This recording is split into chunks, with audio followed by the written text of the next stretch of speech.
Today I am finally going to use the Aroid soil I made to repot some of my beautiful babies.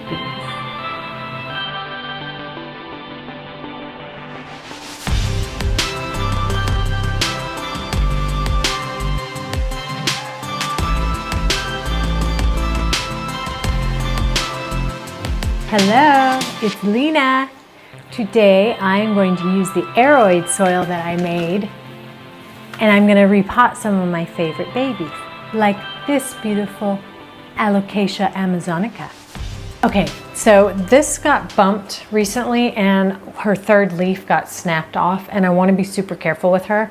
So when I made the Aroid soil, I was concerned the orchid bark that I ordered was so small.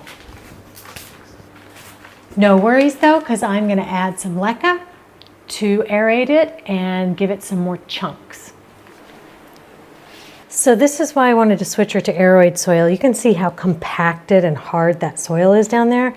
There's no air, it's just hard.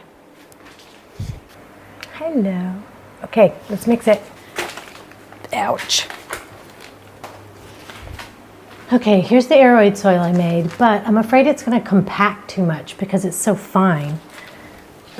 So I'm going to mix in some leca.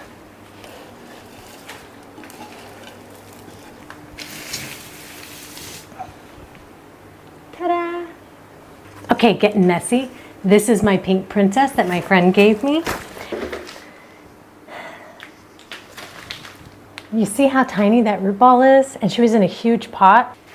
Okay, so I think this pot is a much better fit.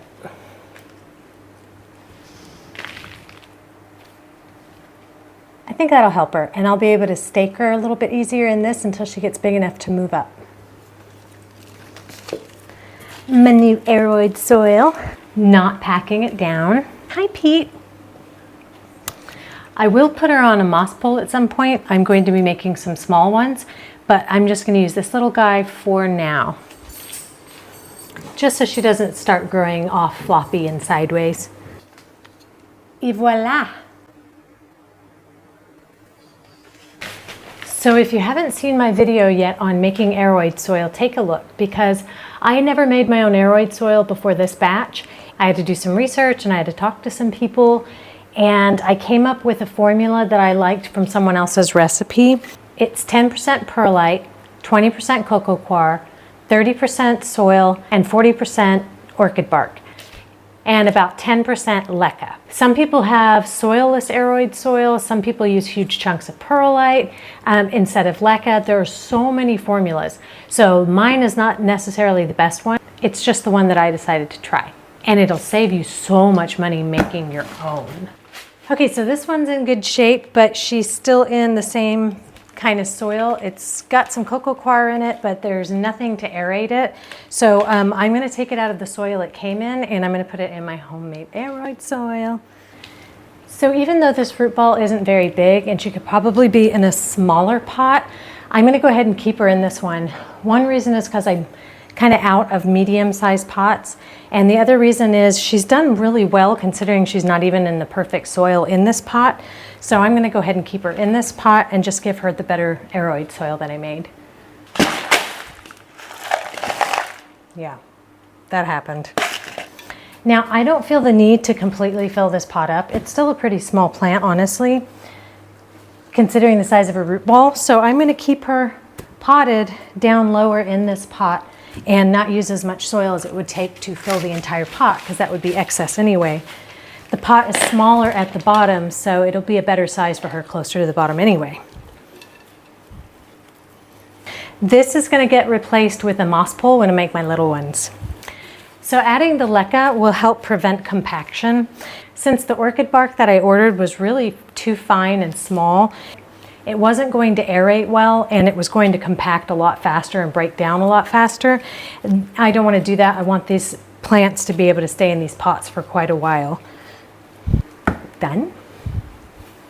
This is my little syngonium, and I don't know exactly what variety she is because she was given to me, but she didn't have a label. And she needs some Aroid soil also. So this soil wasn't the worst. It has some good chunks of perlite, but she really does need to aerate. Okay, I'm not really compressing it, just patting her down a little bit. This little alocasia, hello baby. Another new one for me, but again, I don't know exactly what variety she is.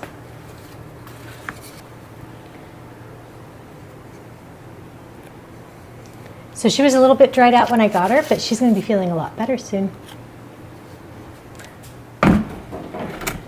This Monstera deliciosa, another newly acquired plant from the same person who gave me a couple of the other plants I'm repotting.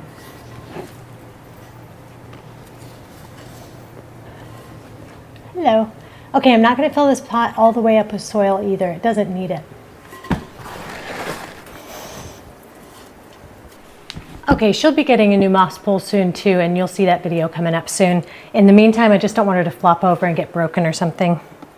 Okay, so I was able to do 6 medium-sized plants, and I have so much left from the original mix that I made. My next challenge is going to be making the moss poles. I'm going to make small moss poles for those plants that you saw me repotting today, but then I'm going to have to make a big, gigantic moss pole for that guy. That's a whole video in and of itself. Repotting stuff today using the Aroid soil I made from scratch.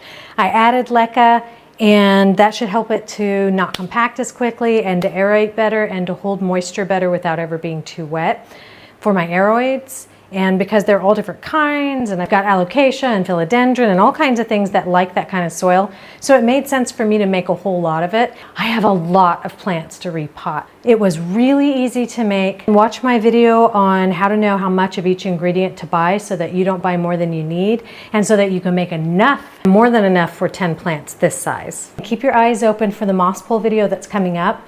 I'm going to make small moss poles, and if you've never made them before, come learn with me, because it'll be my first time making moss poles also, and I'm kind of excited to try it. I'll show you the techniques that I use, and maybe those will help you figure out a technique for you to use for the plants in your house. Have fun gardening. See you later.